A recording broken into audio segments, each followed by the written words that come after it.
감사합니다. 오늘 우리에게 주신 하나님의 말씀, 우리 고린도전서 10장 30절부터 11장 1절까지 말씀입니다.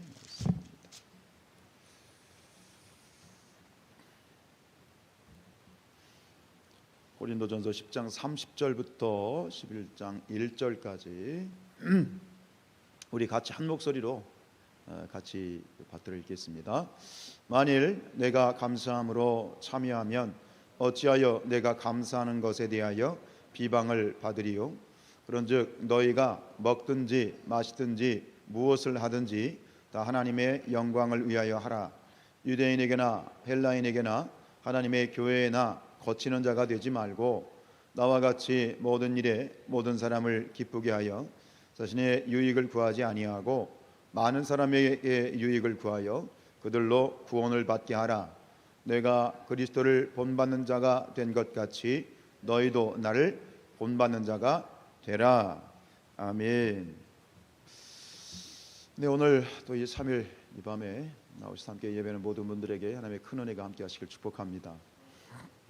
12월의 첫날이죠. 오늘 새벽에 우리가 함께 또 조화로 예배를 드렸습니다만 마지막 2021년도 이 마지막 한 달이 지금까지 에베네셀이 하나님께서 지켜주셨지만 그 어떤 달보다도 가장 은혜가 넘치고 또 감사가 풍성한 그런 한 달이 되시기를 주님의 이름으로 축원드립니다. 8장, 9장, 10장, 고린도전서 3장은 이제 우상 제물을 먹어도 되느냐, 우상에게 제물로 바쳐졌던 음식을 절대로 먹으면 안 되느냐, 이 문제를 가지고 아주 길게 지금 사도 바울이 고린도 교회에 대하여 이제 대답을 하고 있는데, 결국 이 문제는 어디로 가냐면 그리스도인의 자유에 대한 문제로 이렇게 확대가 되죠. 그리스도인의 자유에 대하여 우리가 무엇든지 할 수 있어요. 모든 걸 할 수 있는 자유가 있지만, 그러나 그 자유를 행사할 때는 근본적으로 무엇이 전제되어져야 되느냐? 사랑과 절제가 전제되어져야 된다. 여러분, 가끔 그런 생각을 하는데요, 한번 질문을 드려보고 싶어요. 내가 무엇인가를 참 안 돼, 힘든 일이에요. 근데 내가 애써가지고 노력을 해서 그것을 이루어내는 것과 내가 이걸 할 수 있어, 충분히 할 수 있고 할 수 있는 능력도 있고 모든 조건이 돼, 그러나 그것을 내가 하면 안 되는, 일부러 하지 않는 것, 둘 중에 어떤 게 더 여러분들은 힘들다고 생각하십니까? 어려운 것을 내가 애써서 해내는 것과 할 수 있는데 그것을 내가 포기하고 안 하는 것, 어떤 게 더 여러분에게는 힘든 일이 될까요? 제가 생각하기에는 할 수 있는데 안 하는 게 더 힘든 것 같아요. 우리가 잘 아는 그 이솝 우화에도 보면 임금님 귀는 당나귀 귀 아시죠? 임금님 귀가 당나귀 귀라는 비밀을 알아. 말할 수 있어. 근데 그걸 참는 게 얼마나 힘들어요. 그러니까 나중에는 수풀에 대가 갈대밭에 가가지고 흙 파가지고 그 안에서 임금 얘기는 당나귀 귀다. 그래가지고 나중에는 그 갈대 소리가 임금 얘기는 당나귀 귀, 그래가지고 다 알게 되었다. 뭐 그런 이야기 있잖아요. 말할 수 있어. 할 수 있어. 근데 할 수 있을 때 그것을 안 하는 것이 참 힘든 일이다라는 것, 살아가면서 저도 그것에 대해서 동감을 합니다. 여러분, 우리 신앙생활하면서 그런 것 같아요. 우리가 믿음이 연약한 성도들을 세워주기 위해서, 혹은 교회의 덕을 세우기 위해서 내가 할 수 있지만, 할 수 있는 권한도 있고 능력도 있고 자격도 있고 다 있지만 그것을 내가 내려놓아야 할 때, 그걸 포기할 때는 포기할 수 있는 그런 미덕이 필요할 때가 있는 것 같아요. 그건 목사도 마찬가지고 성도들도 마찬가지고 다 그런 것 같아요.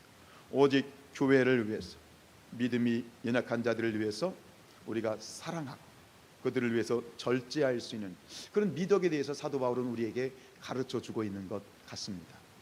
오늘 31절 말씀 먼저 읽겠습니다. 31절 시작.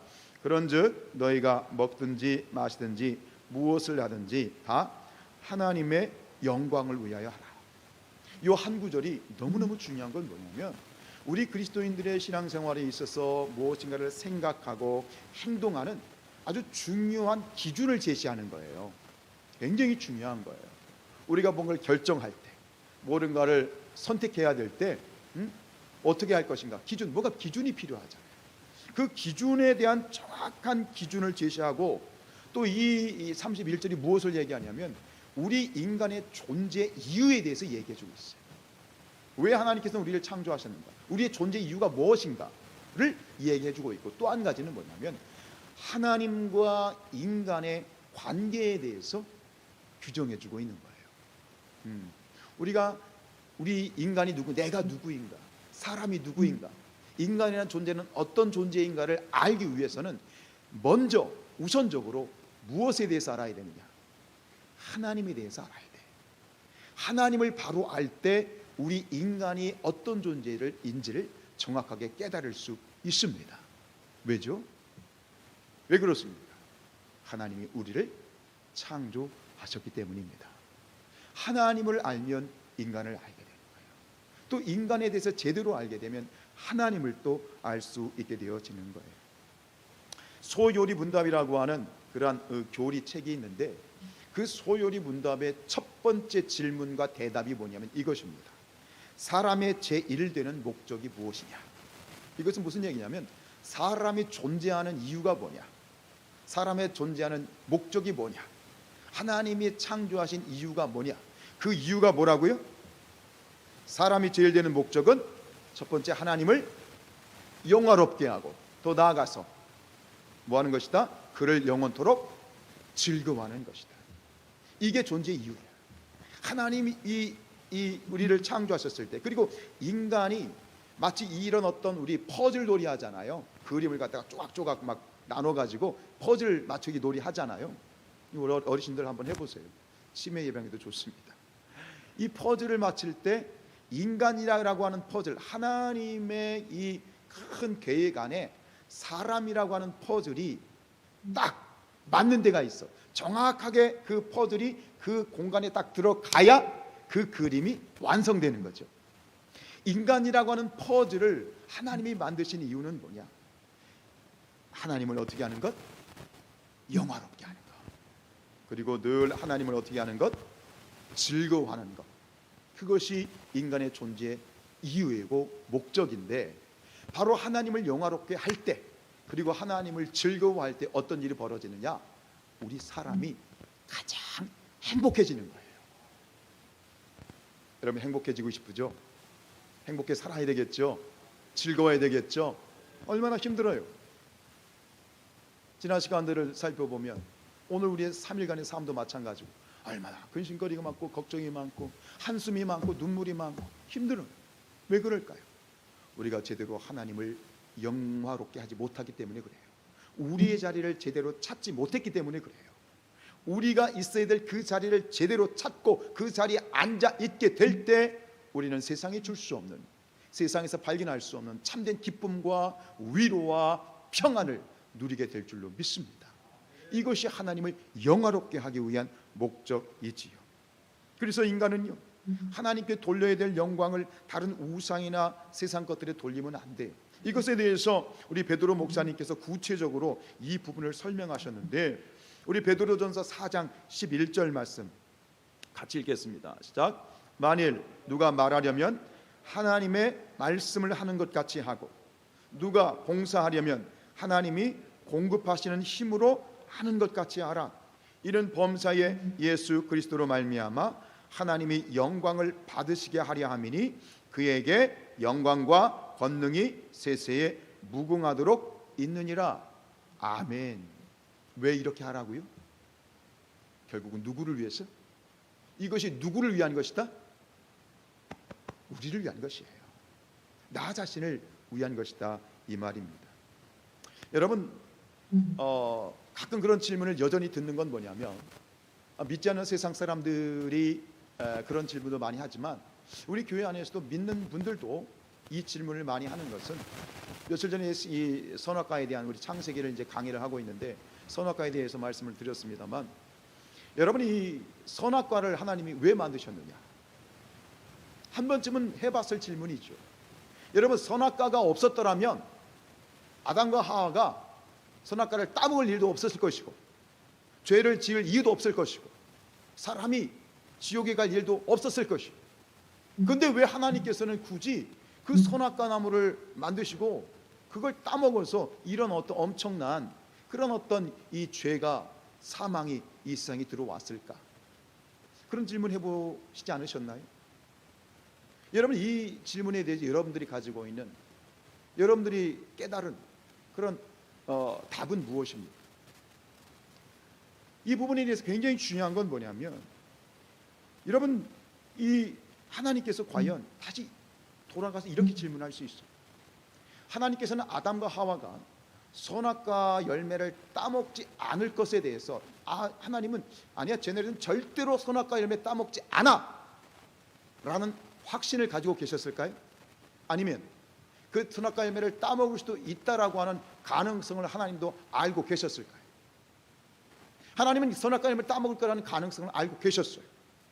왜요? 그렇기 때문에 하나님이 경고하셨잖아요. 너 저거 따먹지 말아라고 경고하셨잖아요.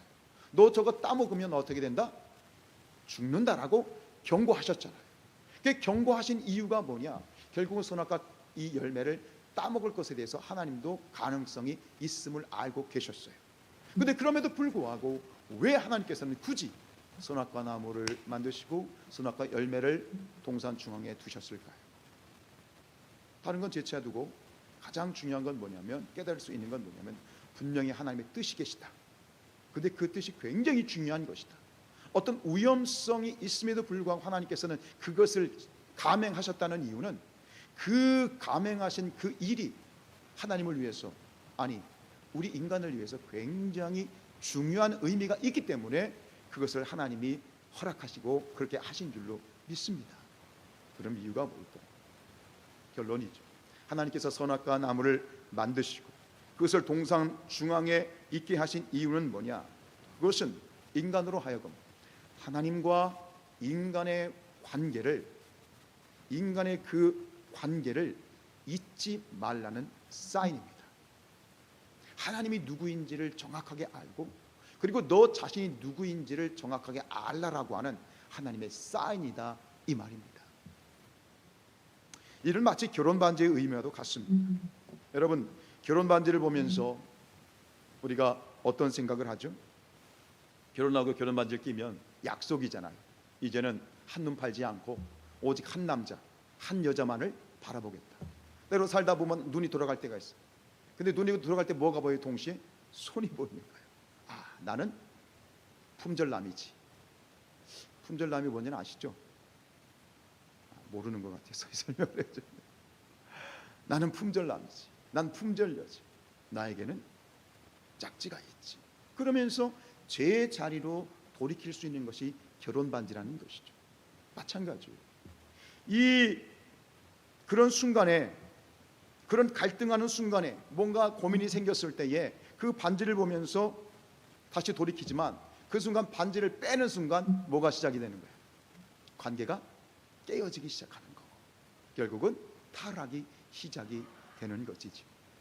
오늘 이 하나님께서 모든 피조물 중에서 가장 특별한 존재로 우리 인간을 창조하셨습니다. 그것이 무엇이에요? 하나님의 형상을 따라서 인간을 만드셨습니다. 하나님을 위해서 하나님의 형상대로 사람을 만드셨다는 것은 어떤 의미가 있느냐? 인간에게는 특별한 존재 이유가 있다는 것이에요. 다른 짐승들은 그저 등 따시고 배부르면 끝이지만 인간은 그저 등 따시고 배부른 것이 모든 것이 끝이 아니라 하나님이 주시는, 하나님이 원하시는 인간을 만드신 특별한 목적이 있다는 거예요. 하나님께서는 인간을 창조하실 때 하나님이 인간으로 말미암아 어떤 목적을 가지고 인간을 창조하셨습니까? 하나님께서는 당신이 창조하신 이 모든 피조 세계를 다스리는 자로 인간을 대리 통치자로 세워 주셨습니다. 즉 이 세상의 임금으로 사람을 세우셨다는 얘기입니다. 우리 창세기 1장 26절입니다. 시작. 하나님이 이르시되 우리의 형상을 따라 우리의 모양대로 우리가 사람을 만들고 그들로 바다의 물고기와 하늘의 새와 가축과 온 땅과 땅에 기는 모든 것을 어떻게 해요? 다스리게 하자. 여러분, 원래 우리 인간은요, 하나님께서 이 세상을 다스리는 자로 창조하셨습니다. 다스리는 자, 왕이죠. 세상을 통치하는 왕으로 임금으로 우리를 만드셨습니다.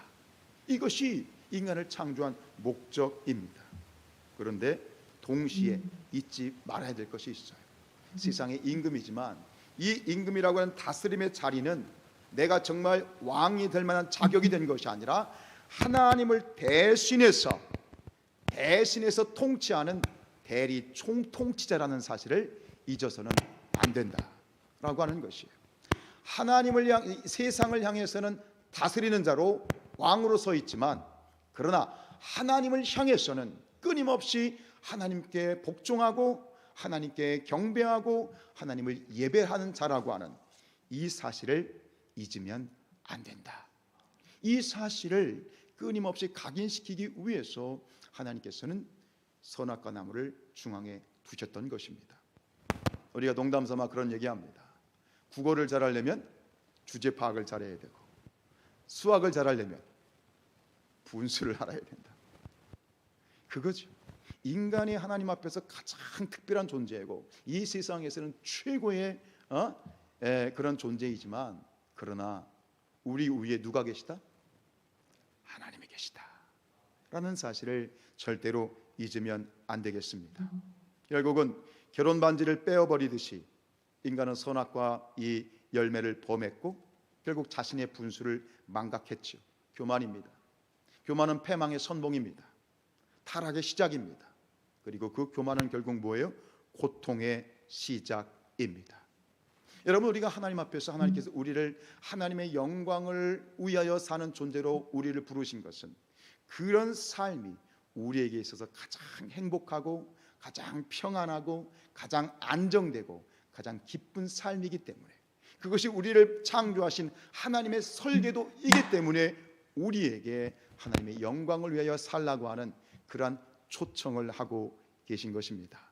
저는 우리의 삶이 하나님께 영광을 올려드리는 그런 삶이 될 수 있기를 축복합니다. 그 삶은 우리를 위해 마련하신 가장 최선의 삶이고 그리고 최고의 삶이고 가장 복된 삶이다.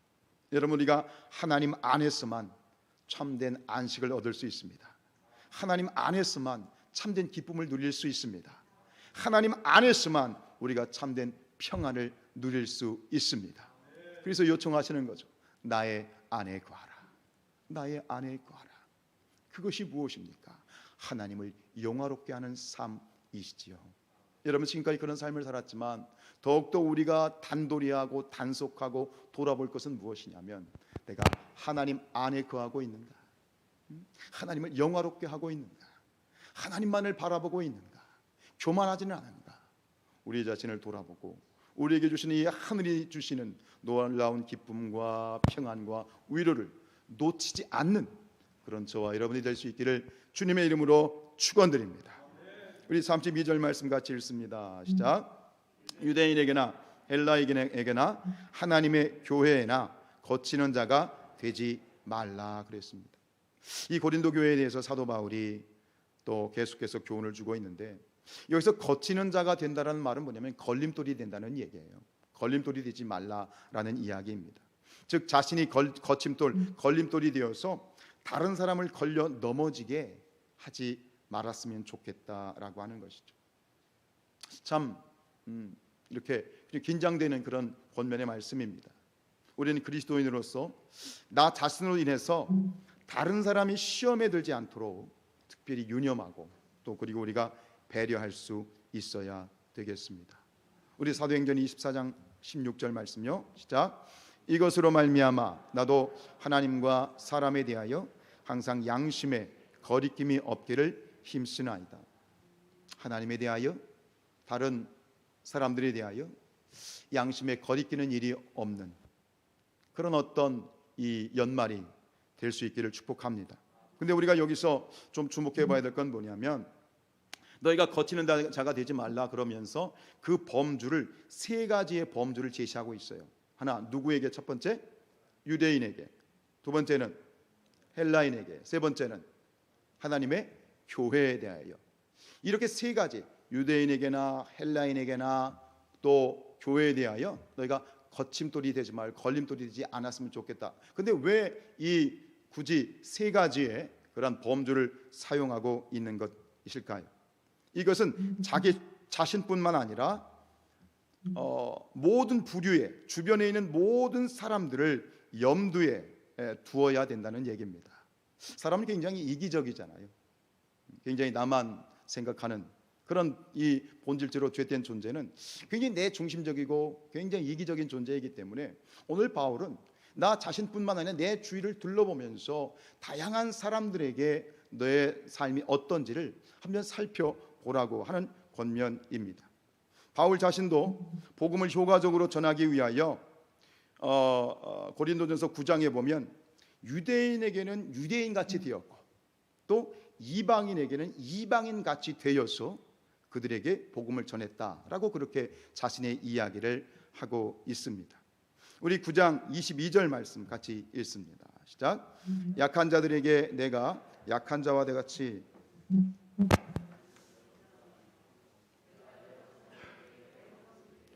아무쪼록 몇 사람이라도 구원하고자 함이라 그랬습니다.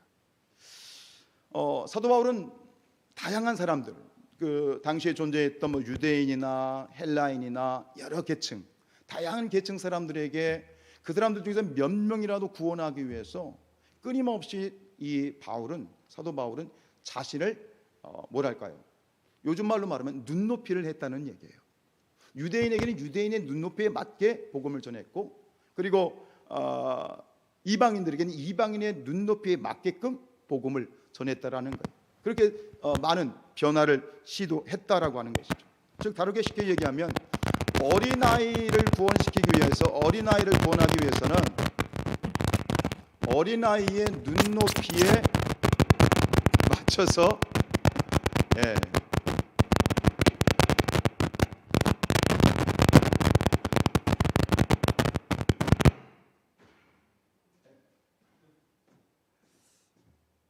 참 설교하기도 힘든데 마이크까지 힘드네.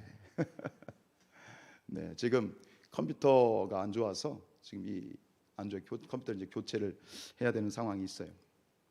지금 어린 아이들을 구원하려면 그러면은 복음을 전할 때 그러면 어떤 수준에 맞춰서 복음을 전해야 되는 거예요? 어린 아이의 수준에 맞춰서 복음을 전해야 되죠. 여러분들에게 지금 설교하는 이 내용을 가지고 어른들의 수준에 있는 그러한 용어나 그런 표현들을 가지고 애들에게 이야기를 하면 애들이 그걸 들을 수 있어요? 소화를 해요? 못해요? 못하잖아요. 그러니까 아이들에게 복음을 전하기 위해서 아이들의 수준에 맞는 뭐 뽀로로 얘기도 하고, 그렇죠? 뭐 이런 그런 수준에 맞는 그런 각자의 수준에 맞게끔 복음을 전했다라고 했어요. 여러분, 교회가 그렇습니다.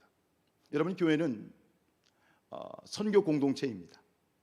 선교 공동체라는 건 뭐죠? 교회는 끊임없이 주님이 우리에게 주신 지상 명령을 수행하는 공동체입니다. 땅끝까지 무엇을 전해야 돼요? 복음을 증거하는 공동체가 돼야 돼요. 가장 첫 번째 그런 어떤 이 교회의 사명이겠지요. 그렇다면 우리가 세상 가운데 복음을 증거하기 위해서는 교회도 세상 사람들의 수준에 맞는 다양한 채널, 다양한 모습으로 복음을 전할 수 있어야 된다는 거예요. 며칠 전에 집사람하고 이렇게 집에 가는데 이 유모차 부대가 지나가더라고요. 그러니까 유모차를 끌고 젊은 엄마들이 한 3명인가 4명인가 유모차를 끌고 쭉 지나가는 거예요. 그러니까 이게 제 아내가 그래요. 아유, 저런 엄마들이 교회 왔으면 좋겠다. 아멘이시죠? 저런 젊은 엄마들이 교회 왔으면 좋겠다. 이런 것이 바로 선교적인 마인드예요. 뭐 젊은 엄마들 뿐이겠습니까? 근데 여기서 우리가 한 가지 우리 스스로에게 질문해야 돼요. 그러면 그런 젊은 엄마들, 젊은 그러한 이 세대 애기 엄마들이 이 교회에, 우리 성산교회에 저들에게 우리가 복음을 전했을 때 그들이 성산교회에 대해서 매력을 가질 만한, 그들이 이 교회에 대해서 뭔가 호감을 가질 만한 그런 채널이 그럼 준비가 되어 있습니까? 생각해 보셨어요? 자, 우리 어르신들이 많습니다. 정림동에는 제가 왔을 때 많은 분들이 그런 말씀하셨습니다. 정림동은 어르신들이 많다. 그래서 젊은 사람들은 저 관저동으로 가고 세종으로 가고, 얘기 들어보니까 세종은요 또 애들이 굉장히 많다며요. 여러분 아시는 것처럼 이 수미초등학교가 뭐 아들이 막 적으면서 어른들이 많아. 그럼 이 지역 사회에 있는 그러한 이 어른들에게 우리가 복음을 증거하고 그들에게 우리가 예수 그리스도의 복음을 증거하고 그들이 우리 교회로 또 믿음을 가지고 그들이 들어올 수 있는, 그럼 그들의 눈높이에 맞는 채널, 그들이 호감을 가질 만한 채널을 우리 교회가 그럼 가지고 있습니까? 어떻게 생각하십니까? 우리가 지금 복음을 전하는 이러한 대상들은 아주 다양합니다. 젊은 사람들도 있고 또 아이들도 우리의 선교 대상이고 나이 많으신 어른들도 선교의 대상입니다. 얼마 전에 등록하신 어느 집사님이 이렇게 얘기를 나눴는데, 신방을 갔는데 그런 말씀하시더라고요. 놀랬다는 거야. 굉장히 놀랬다는 거예요. 교회 와서. 왜 놀랬느냐? 교회가 엘리베이터가 없어서 놀라셨대요. 주일마다 참 마음이 아파요. 지난주에는 우리 권사님 한 분이 혼자 1층에서 휠체어를 타시니까 예배를 드렸어요.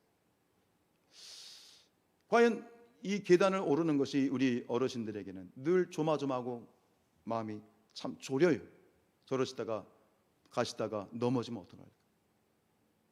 우리가 다양한 세대에서 사도 바울이 얘기하는 겁니다. 유대인에게나 헬라인에게나 교회에게나 거침돌이 되지 말라는 건 뭐냐면, 우리 교회가 그들을 복음 안으로 끌어들이고 믿음의 공동체로 그들을 우리가 소화해내기 위해서는 그들의 눈높이에 맞는 채널과 준비가 되어 있느냐라고 우리가 질문하고 있는 거예요. 우리가 준비되어 있습니까?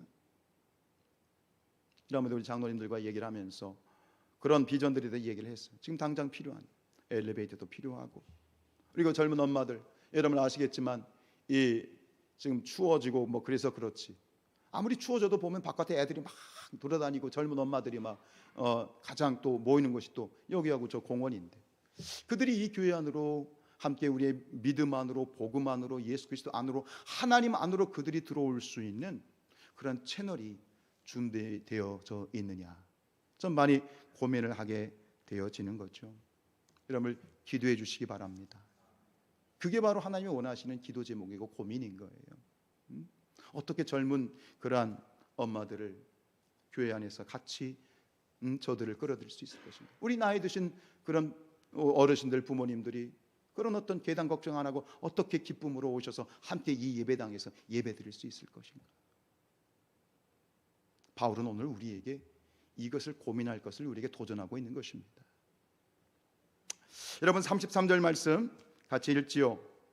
시작. 나와 같이 모든 일에 모든 사람을 기쁘게 하여 자신의 유익을 구하지 아니하고 많은 사람에게 유익을 구하여 그들로 구원을 받게 하라. 아멘. 제 선배이시기도 한 그 안산 꿈의 교회 김학중 목사님이 아주 오래전에 썼던 책이 있는데 그 책의 제목은 이렇습니다. 세상에 호감을 주는 교회라는 거예요. 세상에 호감을 주는 교회.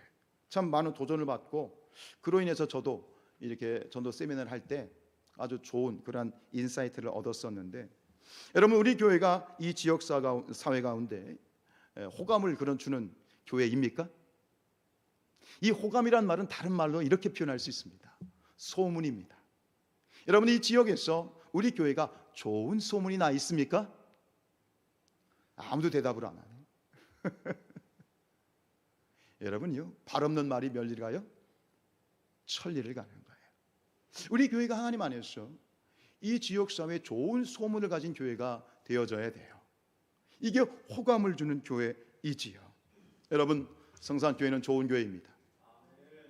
여러분들이 아멘 안 하시면 누가 아멘을 하겠어요? 성산교회는 좋은 교회입니다. 기도에 응답이 있는 교회입니다. 말씀과 기도로 성령 충만한 교회입니다. 오늘 아멘 안 하시면 언제 아멘 하려고? 좋은 말 할 때 하세요. 성산교회는 좋은 교회입니다. 성산교회는 살아있는 교회입니다. 예수 생명이 충만한 교회입니다. 사랑이 넘치는 교회입니다. 이거죠. 우리가 교회에 대해서 이러저러한, 또 목회자에 대해서 이러저러한 생각이 다 있어요. 장점이 있고 단점이 있잖아요. 그러나 이 교회 공동체를 위해서는 우리의 말 한마디가 너무너무 중요한 거예요. 네? 우리 교회 참 은혜가 넘쳐요. 우리 교회 뭐 여러분들이 말씀이 마음에 들든 안 들든 우리 목사님 말씀 은혜가 있어요. 아멘하기 싫어서 안 하네. 여러분, 우리 교회가 세상 가운데, 이 지역 가운데 호감을 주는 그런 교회가 되길 축복합니다. 소문난 교회가 되길 축복합니다. 또 그러한 소문들이 진실로 만들어야 되겠지요. 여러분, 우리 1절 말씀 같이 읽겠습니다. 시작. 내가 그리스도를 본받는 자가 된 것 같이 너희는 나를 본받는 자가 되라. 앞에서 마지막 10장 33절에서 맨 앞에 뭐로 시작했었죠?